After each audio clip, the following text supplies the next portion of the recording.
This is a coconut for those who do not know, and I used 3 of these coconuts and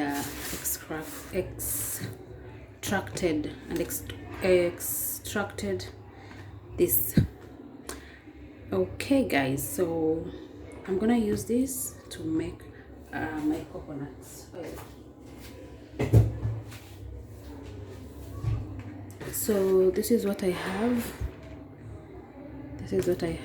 I have grated. You can grate. I used something we call mbuzi in Kenya. So, and this is what I'll be using to get my coconut milk. So I will put all this inside here, and then I'll use a separate bowl, add some water, and then I'm gonna extract. So let's get moving.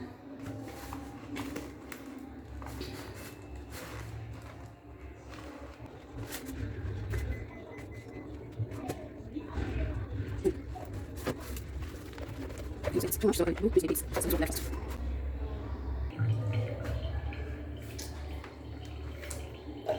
I just added water.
So I'm gonna cook this, keep stirring like this, let it cook for a while until all the water has evaporated, and all you're going to be remaining with is going to be the oil. So I'll keep showing you guys.